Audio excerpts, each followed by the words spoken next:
Welcome to the 3DownNation podcast. My name is John Hodge. I'm joined as always by JC Abbott, the Jumbo Cheese, Mr. Velveeta himself. How No, are don't you tell them doing? about Velveeta. Don't tell them about Velveeta, Hodge.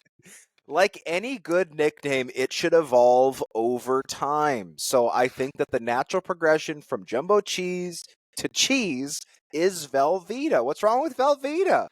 You know what? It's not the worst nickname ever, and someone very kindly told me that now that I'm Velveeta, I'm the first slice in the pack. Ah, that's I know. Wasn't that awesome. sweet? I will say I don't think I've had like one of the craft singles, like like not even just like the processed cheese, but like the ultra processed cheese since I was a kid. I do still like that cheese on a burger, like because it melts Yeah. so beautifully. There's like an emulsification process that happens with like the 17,000 different chemicals that are in that cheese and make it what it is, which let's be honest is not actually cheese at all. I'm not sure what it is. But to eat it on its own, no, I wouldn't do that. I like real cheese now that I'm a grown up. It's the ultimate grilled cheese, Hodge. My mother makes a fantastic grilled cheese with the craft singles. They are delightfully greasy because she butters just every side of the bread. And it's a cold winter's afternoon, have a bunch of grilled cheese sandwiches like that with some soup. That's prime to me. A cold winter's afternoon in British Columbia. Yeah, it's +8 and raining outside. Yeah, it's a cold winter afternoon out in British Columbia. But I will not disrespect Mrs. Velveeta. Those sandwiches do sound lovely. I would probably just supplement it, like put in a craft single, but then put in some like sharp cheddar or some smoked Gouda or even maybe some goat cheese, like something else to supplement it. But I mean, I haven't had just a classic. Cheese. Yeah, Goat cheese. goat cheese goes like fire in a grilled I cheese sandwich. Hey, I love goat cheese. I've never tried it in a It's grilled not, cheese it has to sandwich. be a supplemental cheese. So it's not the main cheese. Like you put in slices of cheese, but then on one of the slices of bread on the inside, you put in a little bit of goat cheese and it melts down. It is so good. I wouldn't just have a just goat cheese. I wouldn't do, but as a supplemental cheese in a grilled cheese, I'm all in there. Though now that I'm speaking about this out loud, should you be eating cheese that feels like cannibalism? Hey, I love cheese, man. All sorts of different cheese. I like Super Bowl or Grey Cup if I'm not at the game, if I'm watching on TV, any big sporting event, national championship, whatever it may be. I get the whole spread of the fanciest cheeses I can possibly buy at my local deli and just house that stuff over the course of the game. I love stanky, weird cheese.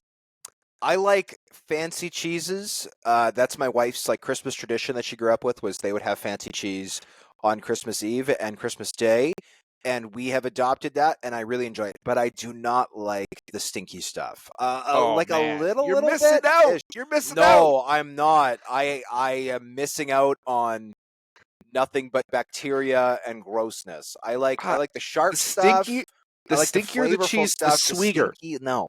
It's No. sweet. It's delightful. No, No. Don't be a toddler. You gotta eat your blue cheese. Okay, you can't be like, I like eating craft singles, and then a moment later be like, don't be a toddler. Only on grilled cheese. It's the only acceptable use of it.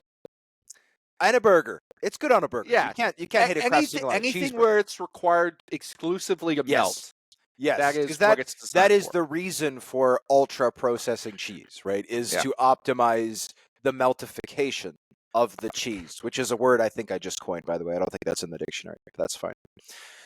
Enough cheese talk. Today, we're discussing how Hamilton's depth chart is shaping up for 2025. Craig Reynolds being on the job for 10 years as the president of the Roughriders. 11 players moving on from the CFL's Invitational Combine. Canadian receiver Elic Ayomanor running an impressive 40-yard dash at the NFL Combine. AJ Ouellette showing off a newly shredded physique. and Canadian receiver Richie Sindani stepping away from football. But first, Hodge, you reported the financial details for Ottawa's free agent additions. Can you tell us how much each addition made and how strong you think their depth chart is on paper?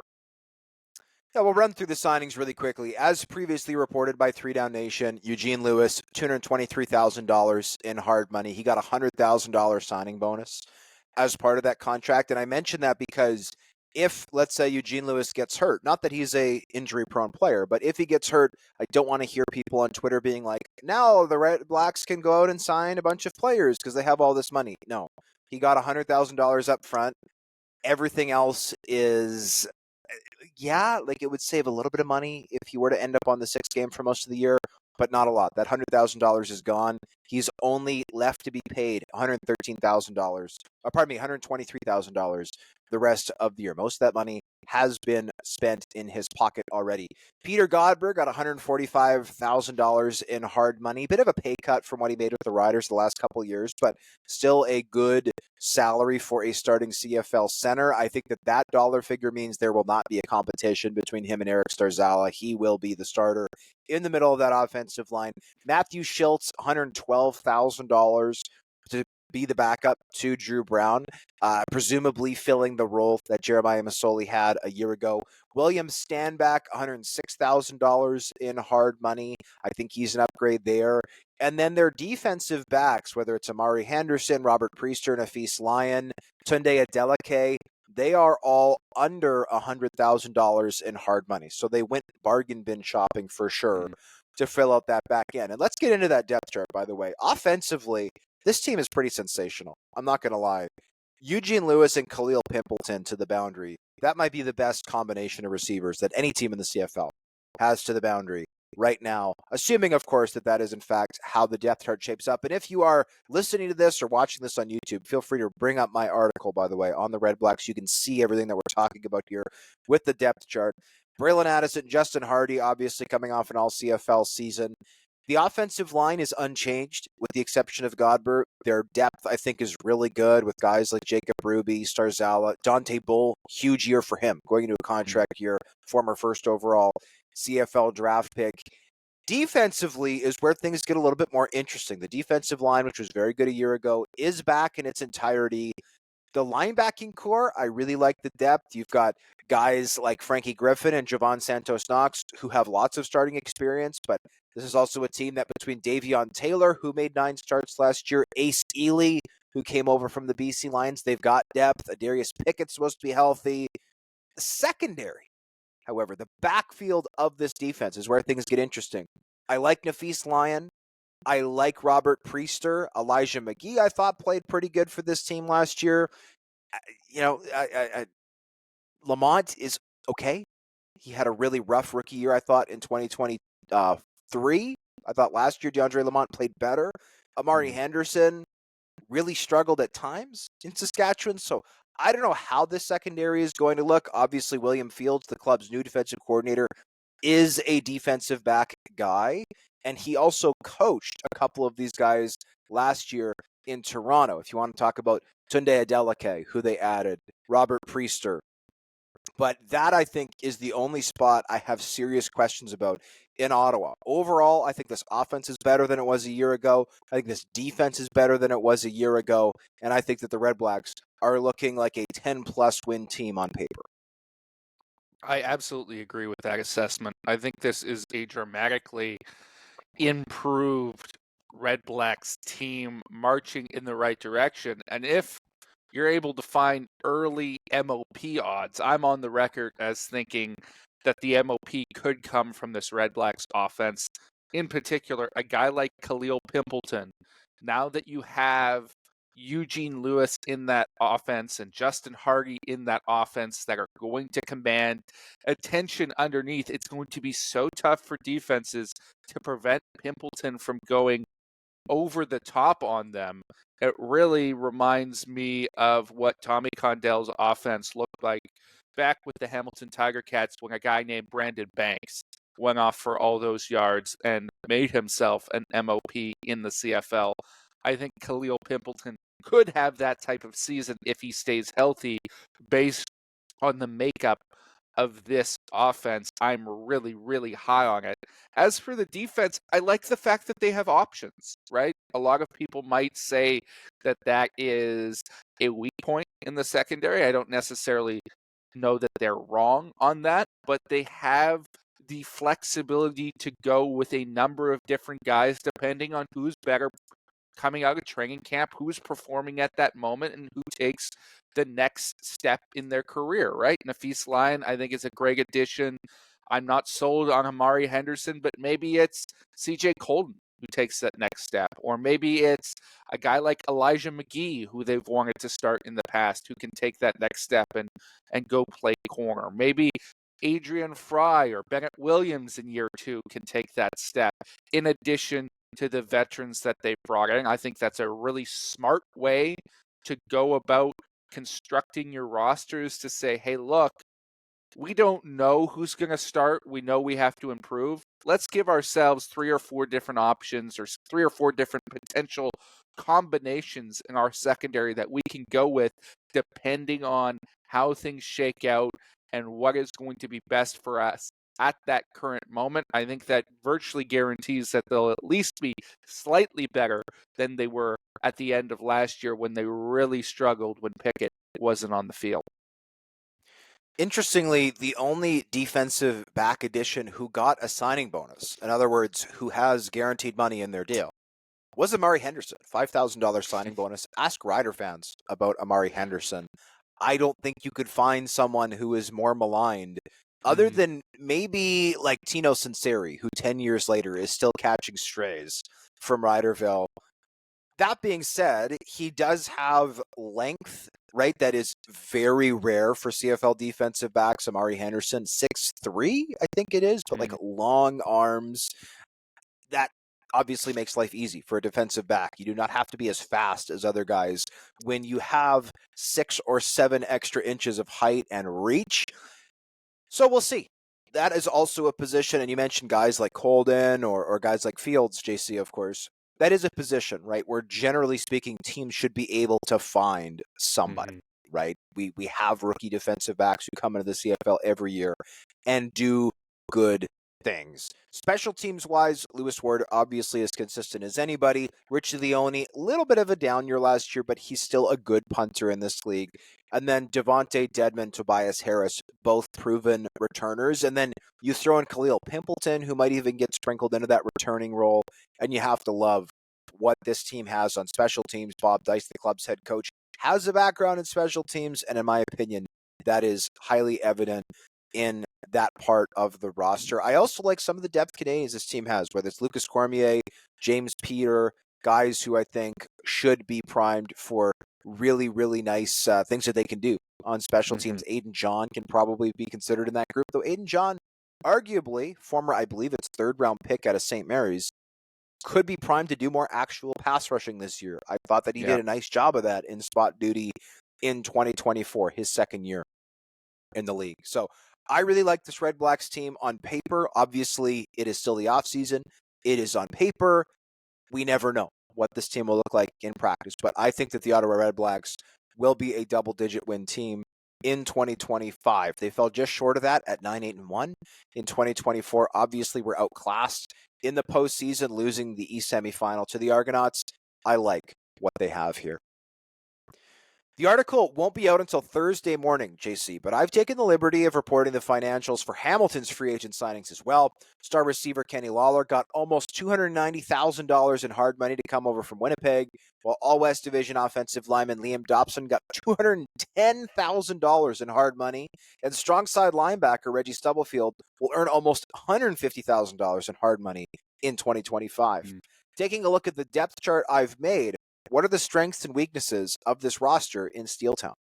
Well, the strength right away is offensively in the receiving core. I think the addition of Kenny Lawler makes this a really intriguing unit, as we've talked about before, with Tim White and Shamar Bridges and Keandre Smith and even Drew Wolotarski coming over from the Winnipeg Blue Bombers. All of those guys are proven options.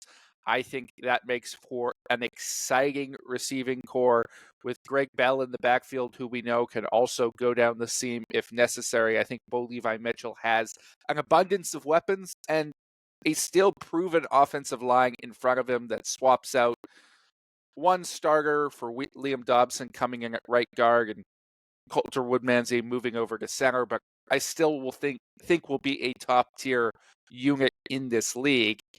The defense is where I see the issues, and I think the secondary will be improved with Deshaun Amos, but linebacker, I have some question marks right now. You have Ryan Baker penciled in at middle linebacker. I don't think ultimately he will be the guy who starts there. They need to find another Canadian starter somewhere in order to replace that, but I think they'd like to get better at linebacker. And then along the defensive line, they've plugged some of those gaps. Julian Hauser comes over, Taiwan Garbutt as the two defensive ends, but I still think they're lacking depth at that position. And that is an area where I can see through this draft process, because it is such a deep defensive line draft, Hodge, that they could add a few pieces, and you might see potentially, depending on how things shake out, maybe a rookie Canadian starter along that defensive line with guys like Reese Martin, Owen Hubert, and Luke Brubaker taking the next step as backups and rotational players there. I think that might be where this team is heading. But as for right now, I think they have some real question marks in that front seven. I think you're bang on, JC. I thought that this offensive line, I mean, let's not forget Ed Hervey, as the club's general manager last year, used a first-round pick on Nathaniel Desmoulins-Duguay out of Laval, who I thought was the best offensive lineman at the CFL Combine. Tested really well. Out of Rimouski, he played center there at Laval, played mostly tackle, but like I thought maybe he could be the next center, right? David Beard leaves, you slot in Desmoulins-Duguay there, and you get a lot cheaper, right? Obviously, David Beard was making $200,000 last year. Desmoulins-Duguay is going into year 2 of his rookie deal. That could have been a big savings. No, the Tiger Cats are like, we had arguably the best offensive line in the CFL in 2024. We want to keep that going, and we're happy to spend the money, which is why they brought in Liam Dobson. I know some Bomber fans were concerned about Liam Dobson's decision to leave. Well, it's hard to argue when the Tiger Cats offered $210,000 in hard money. I was led to believe that the Winnipeg Blue Bombers offered close to that amount, but the Tiger Cats did offer more. And I think that that is a good personal fit for Liam Dobson, a guy who previously played at Maine and has roots closer to Hamilton than he does in Winnipeg.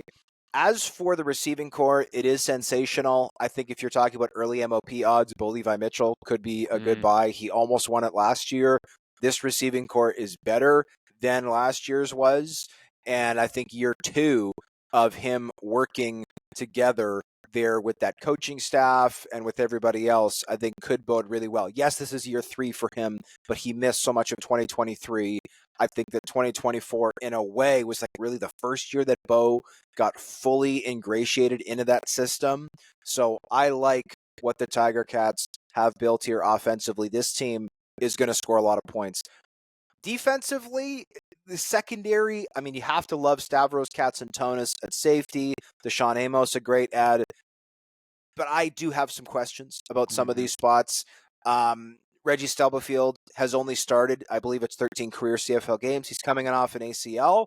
That's a lot of money to pay to him at strong side linebacker. As much as he has been a difference maker, I don't think you can just set your watch to the fact that he's going to be the Reggie Stubblefield of 2023. Destin Talbert, I've got penciled in at field side half. I'm not sure he's the answer. We'll have to wait and see. And then in the linebacking core, right, there were some good linebackers available. Brian Cole, I think the Tiger Cats think he could be the best special teams player in the CFL, or he has the potential to be that. I don't think he's a starter. And along the defensive line, I think you make a great point, JC, about the draft. That is a deep position. The Tiger Cats have the second overall pick. They also pick at 9, at least officially, I think they're at 10 right now. They will be at 9 when the BC Lions lose their first-round pick for violating the salary cap this past year.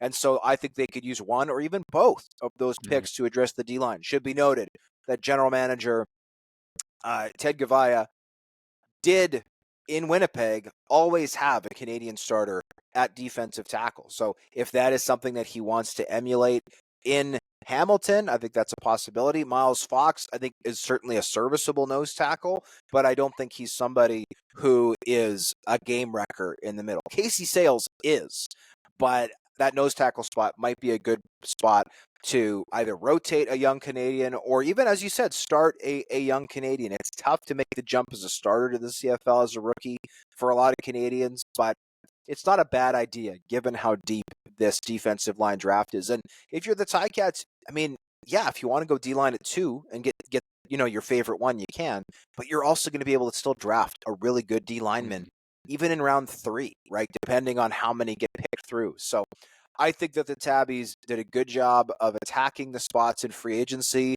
where there was maybe going to be limited talent available in the draft and leaving the spots where there were more options in the draft a little more open, right, for what they can get there. Yes, absolutely. And I think to add to this discussion in terms of, well, do they start a rookie Canadian there? If fans are saying, well, we've got Miles Fox, like, why would you pay him that money to not start him? Ted Gavaya has been very open about the fact that the guys he's brought over are as much related to culture and building a winning attitude as they are actual impact on the field. And he has said point blank that not all of these guys will start. To me, Miles Fox is a natural fit to be your backup rotational guy. He can start if Casey Sales goes down. He's not a bad player to have on the roster for depth. I don't necessarily think that you want to go into the season with him starting at defensive tackle and Ryan Baker starting at linebacker. That's probably not a comfortable situation to be in. There are things you can do in this draft more than any other draft to address those issues.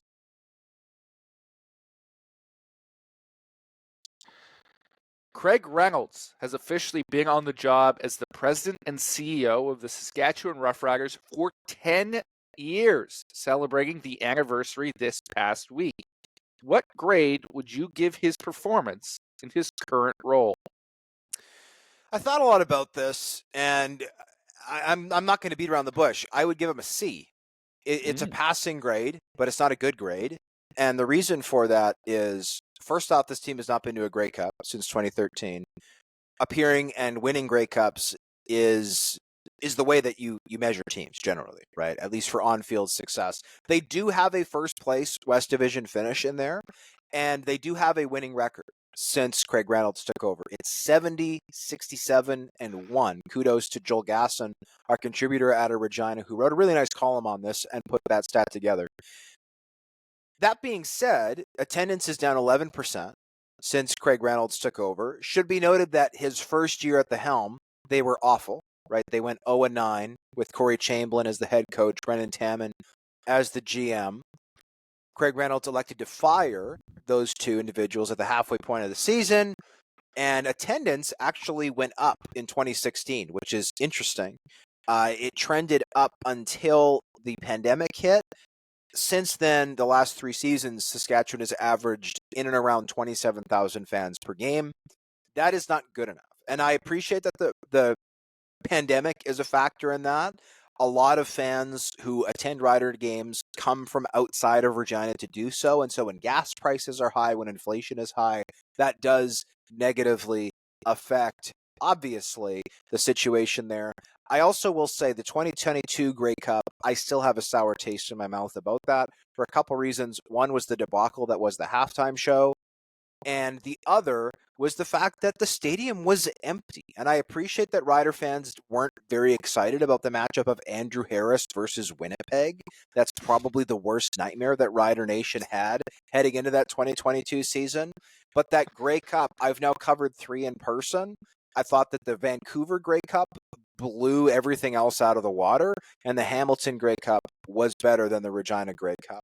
Obviously, that is just my personal opinion. I'll let you address that, JC, if you want to as well. I know that those are the 3 Grey Cups that you've covered in person on a full-time basis. There are things to like about Craig Reynolds' time as the president and CEO in Saskatchewan, and I think that there are some struggles for which he is not to blame. But all in all, I don't think that you can argue that this is better than a C.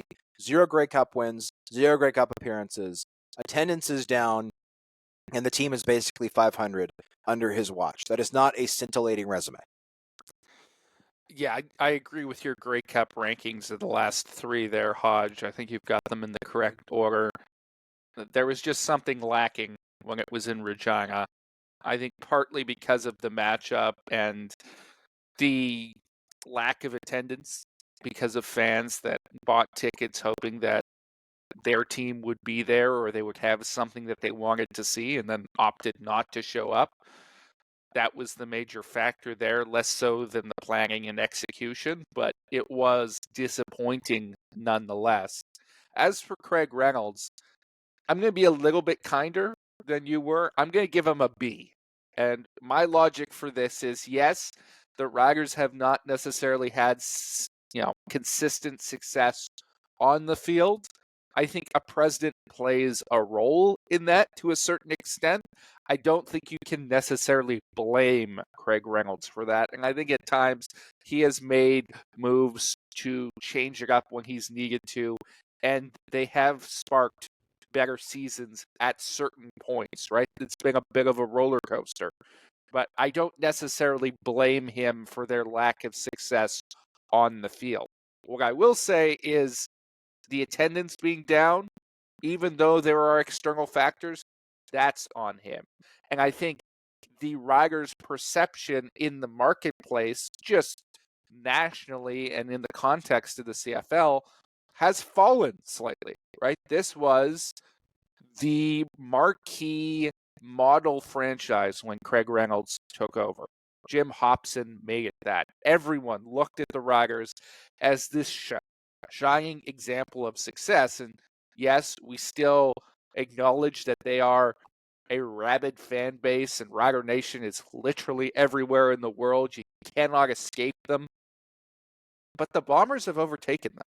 They've been replaced by their biggest rival as the most successful franchise in the CFL, both on and off the field.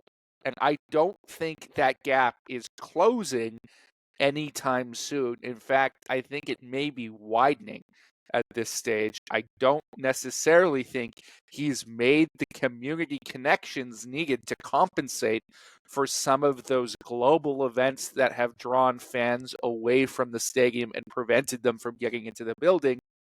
I think there's been a lot of apathy with the way the Riders have handled themselves. That falls directly on the president and the CEO, on a guy who's supposed to be a business mind. That's the reason he was hired. I think there's a lot left to be desired from the way the Riders have operated over the last number of years.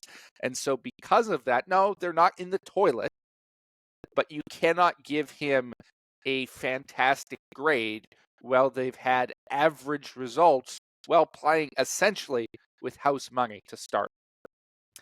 I think you're being too kind. Yes, attendance has been, or pre-pandemic was good. Let's not forget this team opened a brand new stadium in 2016. So that obviously, though the team was terrible in 2016, as Chris Jones burned the thing to the ground, right? To build from, for to use a farming analogy, he basically burnt the crop in 2016 to build something that would be good. It eventually got decent. 2017 they were okay. 2018 they were the James Wilder amazing catch away from making it to the Grey Cup through the East Division, which would have been so weird to have a Saskatchewan Calgary Grey Cup. But whatever. We've had a Winnipeg Saskatchewan Grey Cup, so theoretically anything's allowed at this point. He did not build the stadium. Jim Hopson, right, who, by the way, piloted the Riders to a Grey Cup championship at home in 2013, was the one who ultimately got the stadium built. And look, financially, the Riders handle the pandemic pretty well.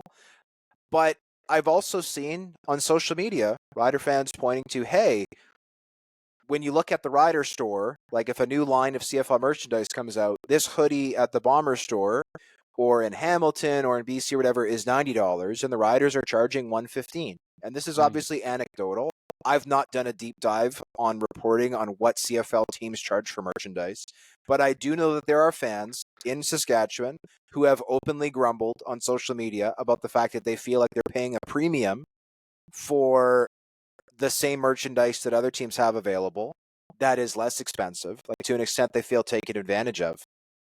And in terms of the Grey Cup attendance, one issue I think that exists in Saskatchewan is that in a lot of markets, people consider themselves CFL fans. Do they cheer for the Tiger Cats? Yes. Or the Redblacks, or the Elks, or the Stampeders? Sure. But they are CFL fans in their hearts.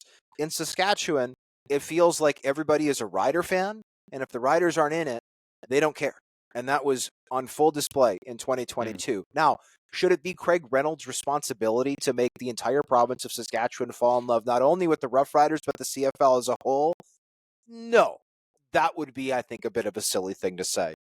But I think if you were to foster a environment where fans were excited for the Grey Cup, regardless of who's in it, we would have seen better attendance. Because the reality was the Tiger Cats were never close to making the Grey Cup in 2023, yet that stadium was full.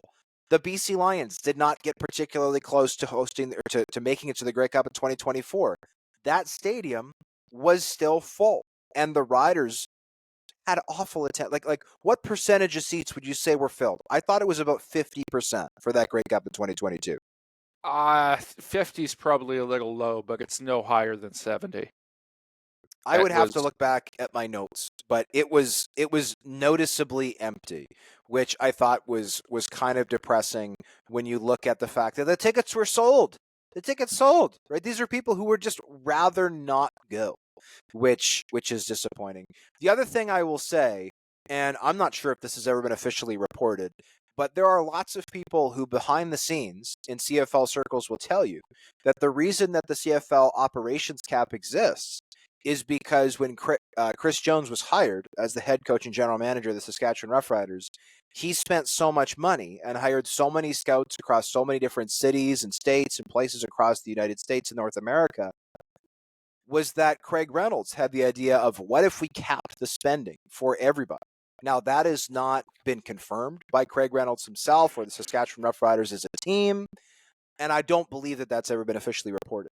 But I do sometimes see Rider fans bemoan the fact, like, well, it's a shame that we have all this money as a team and we're the most profitable, but we can't outspend everybody. And I appreciate why that is a sensitive topic for Rider fans, because especially the old timers remember back in the 70s and the 80s when BC and Toronto and Montreal were winning Grey Cups and championships and doing all these things because they had oodles and oodles of money to spend while the Riders were holding telethons just to keep the lights on. Like, there's a reason why, historically, for those decades, the Riders were not very competitive. The Bombers were in the same boat, certainly during the 1970s, the 1990s, where they just could not compete financially with some of the other clubs. Well, now the shoe's on the other foot. The Riders are the haves. The have-nots for the last, I mean, things have changed in Vancouver the last couple of years, but I'm talking about for the last 20 years, the have-nots have been the Argos, have been the Alouettes, have been the Lions. Well, all of a sudden now, when the Riders have more money to spend than anybody else, now we're capping it. Well, I've been led to believe, again, I'm not saying conclusively, but it is kind of considered an open secret in CFL circles that the Riders were the ones who pushed to have the operations cap to corral the spending of the megamaniacal Chris Jones. And so if that hadn't been implemented, first of all, I think the CFL would be in a better place as a whole because we'd have more coaches, more development, all of those things. But also the Riders could theoretically flex those financial muscles and say, hey, yeah, screw everybody else. For 30 years, we were the have-nots and we were the ones who had to scrape by. Now that we've got the cash, we're going to flex it and use it to try to put together a winner. And if you can't compete with that, too bad. You can enjoy watching our Grey Cup parade on your television or your phone screen. And that's not what happened. Yeah, I think it's things like that, the other elements that you mentioned that leaves Rider fans feeling somewhat neglected or taken advantage of. Like their fandom is a given and not necessarily worked for by the organization, that Craig Reynolds isn't necessarily pushing his advantage or trying to do a level of outreach and make things accessible, because he knows that he can have higher prices for things and people will still pay, that he can limit costs around the league and try and make sure that the Riders don't have to spend all that money to utilize that advantage, because fans are still going to show up. And, well, some of them have stopped doing so. And I think that is fair, right? I don't think it's a crisis situation by any stretch of the imagination. I don't think it's a bungling of the business, but it's certainly not a strategy that has the club growing like it once was. The other thing I'll say, and this was something that Jill Gasson mentioned to me while we were talking about the article that he was going to write, is he said a lot of teams, let's keep in mind, as much as the Riders have fallen in the last little bit, a lot of teams would kill for where the Riders are right now. And that is true. The Riders are not in a crisis mode, which is why I'm not giving Craig Reynolds an F or even a D or even a C minus. I'm giving him a C. I just think that there's more here that this team can do. They started in an amazing position. It was always going to be hard to improve upon what the late, great Jim Hopson was able to accomplish. And I was at Labor Day this year. I thought it was awesome. It was an amazing game day experience. The stadium was incredible. The fans were amazing. It's one of the best CFL games I've not just had the privilege of covering, but attending. And I've been attending CFL games since I was 5. It was absolutely fantastic. I just think that that should be every game in Saskatchewan, or at least most games should reach close to that level. And they didn't, right? Labor Day was over capacity with standing room tickets that they sold. The rest of the year, they averaged a little more than 27. That's not good enough. JC, the CFL Invitational Combine, which, by the way, is not an invitational, was held in Waterloo, after which 11 players were granted invitations to the main Combine in Regina later this month, because as we know, the CFL Combine is an invitational event. Those who advanced were Manitoba quarterback Jackson Tuchinski, McMaster quarterback Keegan Hall, Alberta running back Opie Oshinubi, Davenport receiver Hakeem Harris, Guelph offensive lineman Ethan Pyle, Concordia offensive lineman Felix Despin, Laurier defensive lineman Chiznazem Tizim, Windsor linebacker Liam Hoskins, Montreal linebacker Gabriel Lassard, UBC defensive back Ronan Horal, and Laurier defensive back Malik Kote-Azare. I'm going to give myself a C+ on those pronunciations, by the way. Which That of might be a those little players... Aw, don't be hating. Hey, I'm not saying I could do any better, but... The Laurier defensive lineman, I would say Chizanem Sidam. But we're going to meet Mr. Sidam, I'll say it that way, at the Combine, and I'll be sure to ask him how his name is pronounced. Which of those players stood out to you most? I think there was some pretty impressive performances across the board, but I'm going to highlight 2 guys for you, Hodge. First of all, Alberta running back Ope Oshinubi. Oshinubi. We'll find out how his name is pronounced as well as the Combine. My apologies to Ope as we, I'm sure, butcher his name in the meantime. This is a guy who ran 4.45 in the 40-yard dash at 223 pounds. That just doesn't happen at any CFL Combine, let alone the Invitational. We very rarely have players that size moving that fast. And I'll ask this to you, Hodge. Have you seen Ope with his shirt off? No. Well, look, this is perhaps a sensitive subject, but go and look it up. Go on the Instagram. Go find Ope with his shirt off, because it's something to behold. I mean, if you want to feel envious about another person, look at how this guy is built, because he would make Greek gods blush. He is an absolute Adonis, chiseled up muscle. I would argue it's akin to what Johnny Augustine looked like coming out through his draft process, where he was just cut up, except he's like double the size of Johnny Augustine. That's what you're looking at with Opie Oshinubi. I think the performance on the field, you can question what he is going forward, because he was the backup behind Matthew Peterson with the Golden Bears. And when Matthew Peterson went down last year, he didn't necessarily seize the opportunity with both hands. But from a physical standpoint, there's a lot to like and a lot that CFL teams will want to shape there. I'm very intrigued to see him live and in person in Regina. And then the second guy that I want to highlight is Davenport receiver Hakeem Harris. This is a guy playing at a Division II school, and I thought about putting him on my watch list for the Invitational Combine, and I decided against it because he simply didn't have the production at that level. Basically, didn't do anything until his senior year, and then had like 12 catches for 230 yards, 1 touchdown. A lot of that production came on one long catch. He was not a guy who was lighting it up at a low level of competition, but comes in, measures in at 6'2", 210. That's really good size for a CFL receiver, and absolutely blows the workout out of the water. 38.5 in the vert is the big number there, over 10 in the broad.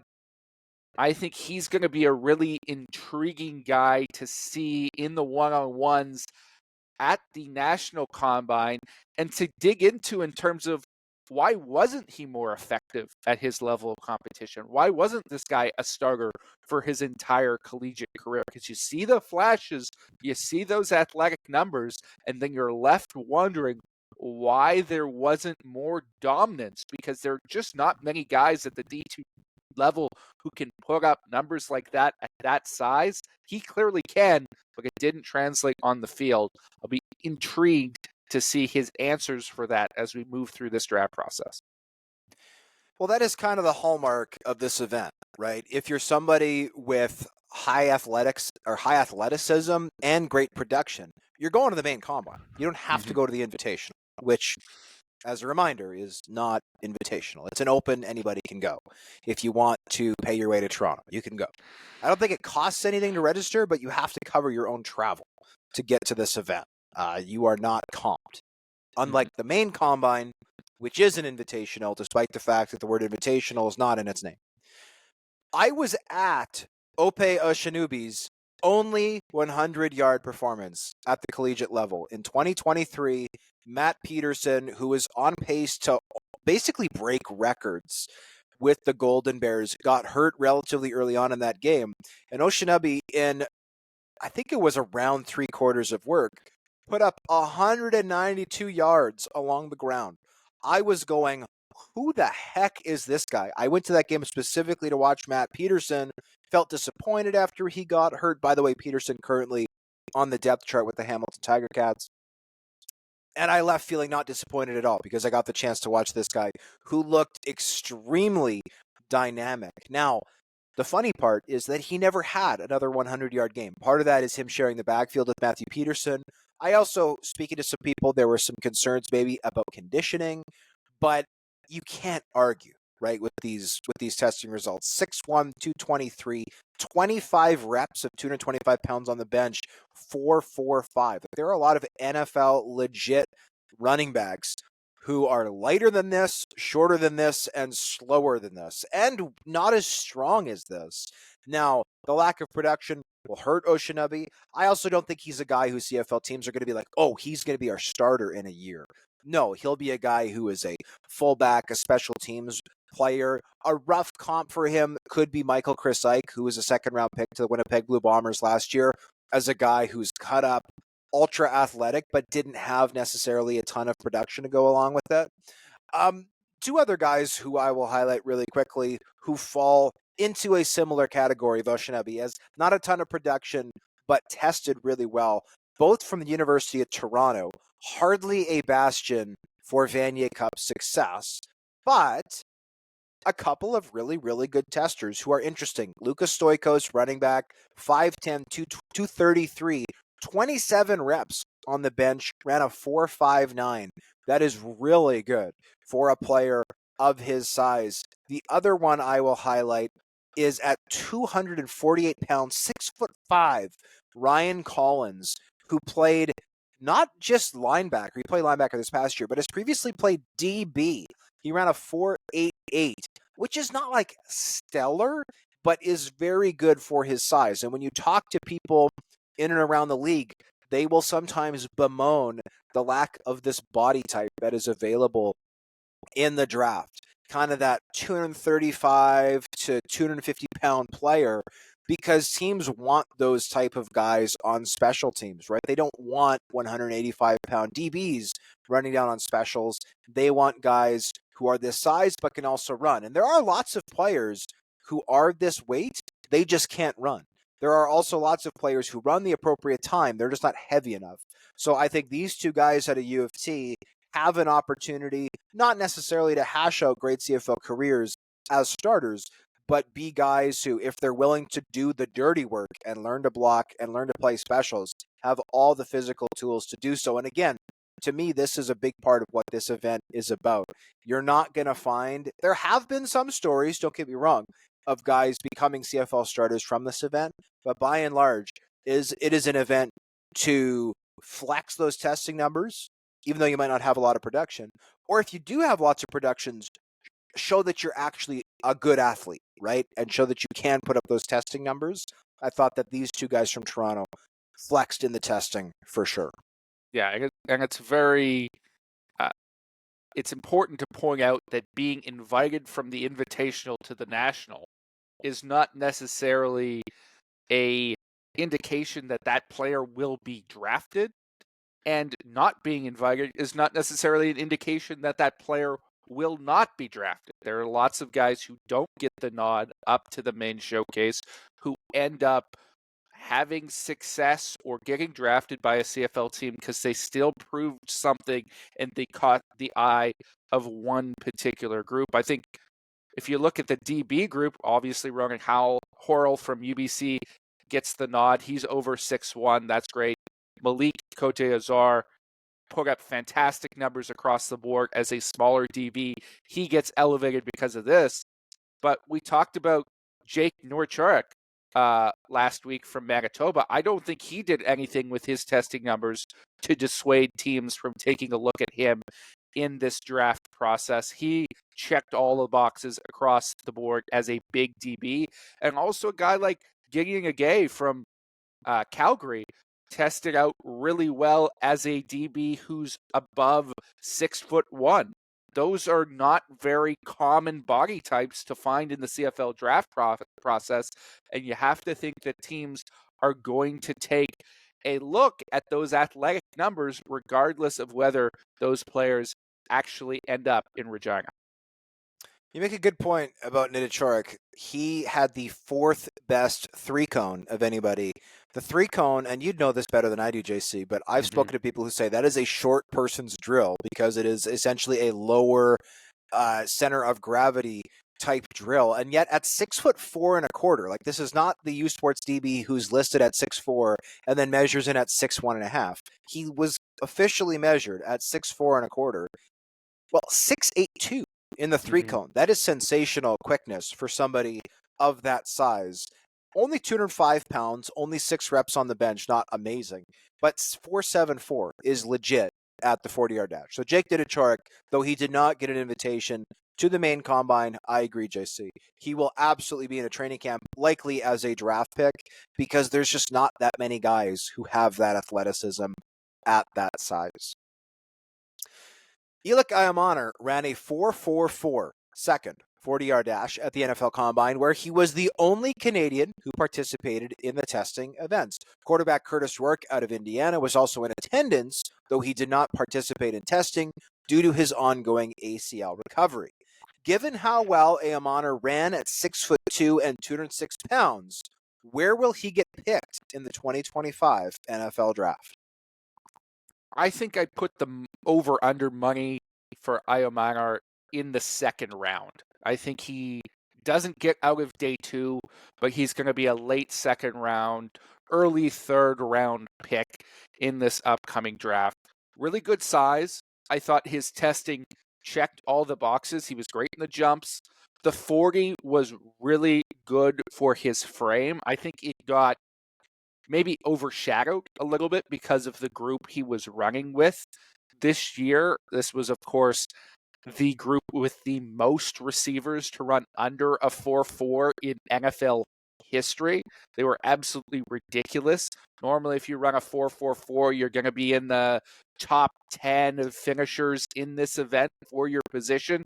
He simply wasn't because the group around him was so fast, but that's no disrespect to the numbers he put up. They are nothing to sneeze at, and I think he is going to rise through this draft process. He's still not a finished product. He's a young player, and I think his 10-yard time was not nearly as impressive as his 40-yard time, which suggests maybe he has a little bit of an issue getting started and getting off the line that teams are going to have to clean up. But let's not forget, this is the kid who put up nearly 300 yards and 3 touchdowns against Travis Hunter, the guy who could very well go first overall in this draft, will certainly not get outside of the top 5, the two-way Heisman Trophy winner. Ayomanor is basically the only one who took him to the woodshed during his college career. I think now that you've seen the athleticism, check all the boxes, you're going to be very confident in selecting this young man. I mean, you know this better than me, but the NFL, like the receiving classes that have come out have been unbelievable. Like it seems more than any other position. This is a position with depth. And so a few years ago, maybe he goes a little bit higher. Like Chase Claypool, for instance, a relatively recent Canadian who went through the process, also blew the doors off the testing at a very similar size, a little bit heavier, a little bit taller, but he ended up going right around the middle of the second round. And even though he had an amazing rookie career or rookie year, his career might be over in the NFL, right? So it's a very bizarre position to project, right? If you're testing like this, if you're performing like this as an offensive lineman, you're not getting out of round 1. Everybody needs offensive linemen. If you're a quarterback who's like worth anything, you go top 10 because that's just what we do in the NFL now. We take players in the like if you're a quarterback who's not bad, they take you top 10, play you immediately, and if you suck, they cut you and they draft somebody the next year. Like it's unbelievable how short the timeline is. So I do think positionally from that value, that works against Ayomanor, but I think you nailed it, JC, with the Travis Hunter tidbit. I remember that game when he absolutely went off. And he's also playing at Stanford, which I think helps. He's a smart kid. He's got a good head on his shoulders, and he's used to playing a high-level competition, right? He's not playing at Southeast West Baltimore State at Hawaii. Like he's playing at Stanford. So I like that. Hodge's heritage moment. On this day in 2008, the Saskatchewan Roughriders traded reigning CFL MOP Kerry Joseph to the Toronto Argonauts in exchange for offensive lineman Glenn January, defensive lineman Ronald Flemings, a first-round pick in 2008, and a second-round pick in 2010. Joseph threw for 4,000 yards, 17 touchdowns, and 14 picks in his first season with the Argos, who finished 4-14 amid a head coaching change. January and Flemings didn't last more than a year at the Riders, though the first-round pick acquired from Toronto was used to select Keith Sholigan, who was a key part of Saskatchewan's defensive line for 6 years. JC, how do you remember this trade? Well, I remember it as one of the first CFL trades that I was aware of because I was just starting to become mature as a fan. I was reading the sports page in the newspaper every morning before school or right when I got home and tracking all the teams and all the moves. And this was right in the era where Kerry Joseph had just been the MOP. They still had CFL players in commercials on TV. Kerry Joseph was, and I want to say a Rogers commercial or something. You could see him everywhere.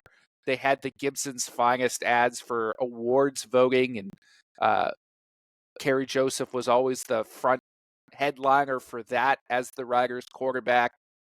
And so he was a big name, and I thought, wow, this is stunning. Of course, I didn't know that was more of a one-off season for Kerry Joseph.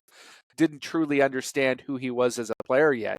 But I can remember being shocked by this and thinking that the Riders made a terrible mistake. I think at the end, they won this trade based on what they were able to get on the draft picks. Maybe. I mean, the Argonauts certainly didn't win this trade. We'll put it that way. Joseph, by the way, played one more season with the Argonauts. In 2009, he threw 10 touchdowns, 16 picks, and then he didn't play in 2010. He did suit up for Edmonton in 2011, and then eventually went back to Saskatchewan in 2014 as a 41-year-old. I think it was 40 or 41. But obviously, the Argonauts did not get what they were looking for out of this trade. If I remember correctly, their big solution to Kerry Joseph being cut following the 2009 season, by the way, was bringing in Cleo Lemon in 2010. So, not a strong run of success for the Argonauts, though, funnily enough, just a couple years later in 2012, they fixed their quarterback room and won a Grey Cup because they, again, made a big trade, which was bringing in Ricky Ray from Edmonton, and I believe that trade was made by the same person as made the Kerry Joseph trade, because the person who was the GM in Saskatchewan in 2008 was then the GM in Edmonton in 2012. So interesting that somebody could trade away two MLP quarterbacks in the span of 4 years. One didn't really burn them, the other very, very much did. It's now time for the 3-minute drill. Canadian defensive back Sidney Brown attended a Toronto Maple Leafs game on Monday where he was honored on the video board. How cool is that?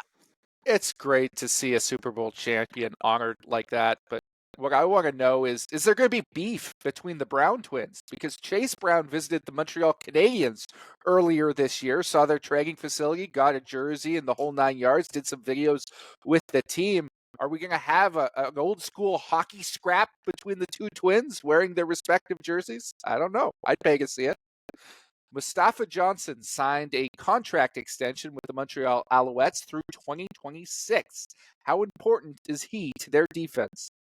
Extremely, right? The Alouettes were not the same team in the second half of the 2024 season, and I think a big part of that was Mustafa Johnson not being in the middle, right? He got hurt near the midway point of the season. I'm looking at it right now. Actually, later than I thought. He was out the last 3 regular season games, and this team, they went 1-2 without him, and the defense, I thought, faltered in the postseason. So I was a little bit off on the regular season part. He played more than I thought, but the point is, yes, they very badly missed him. Come the postseason, for my money, Mustafa Johnson might be the most disruptive defensive player in the CFL, period. I think you can argue that. Mm-hmm. Montreal Alouettes U9 team won the Youth Flag Football World Championships in Disney World, coached by veteran defensive back, I believe it was Wesley Sutton. Is that right? Najee Murray. Najee Murray. I always mix those two up. My apologies. Is that a big deal, JC? Winning the Youth Flag Football World Championships? Yeah, it's an awesome deal. This isn't the first time that a team from Montreal has had success at this stage. I know they've produced a number of great youth flag teams, but kudos to the Montreal Alouettes for making an official partnership, having this flag football academy going forward. I think it's a fantastic way to get the CFL brand out there to kids, to youth, having success in an international market as well. And I think more CFL teams need to follow suit. Richie Sindani's agent confirmed to 3DownNation that his client is taking the 2025 year off, prompting the Argonauts to move him to the retirement list. Will Toronto miss him? I think they will to some extent. I mean, I don't think Richie Sindani was ever going to be an all-star in the CFL. But that being said, if this team is looking to start 3 Canadians at some point this year, Sindani, I think, would have been a useful player for that. They can get by if they're only starting 2, but if they try to start 3, that could be an issue. Canadian quarterback Curtis Rourke, who is currently rehabbing a torn ACL ahead of the NFL draft, believes it's realistic that he could be healthy for the start of training camp. Do you believe him? I have learned long ago to never doubt a Rourke when he says he will be recovering from an injury at record time. This guy is tough as nails. He played through that torn ACL the entire year, and he never looked out of sorts. I have no doubt in my mind that he'll be back for NFL training camp if he believes it. Canadian offensive tackle Elic Jackson has signed a 3-year extension with the Los Angeles Rams worth a reported $57 million. Is that a good signing, Hodge? That's a lot of money. That's more than he was projected to get by just about every publication I saw. But good for Jackson. I remember it was 2021. He was coming out of Iowa. I was watching him, and I was in communication with a number of CFL scouts who were watching him. And this was as he was falling down draft boards. Like, he was originally thought to be a mid-round NFL draft pick, ended up going undrafted. I remember thinking it. I remember talking to people who were saying, no, he's not a freak athlete, but like, I think he was a 4-year starter with the Hawkeye. It was like, how is this not a thing? Like, how are people not interested in taking this kid even as a flyer in round 7? Lo and behold, it took a year or two, but he has in fact become a starting NFL left tackle, and a good one at that. Good for him for getting the bag. I don't know why he had to wait that long for it. 3DownNation contributor Santino Filoso has reported that the Ottawa Redblacks will be holding their training camp at Queen's University in Kingston. Is that a smart move?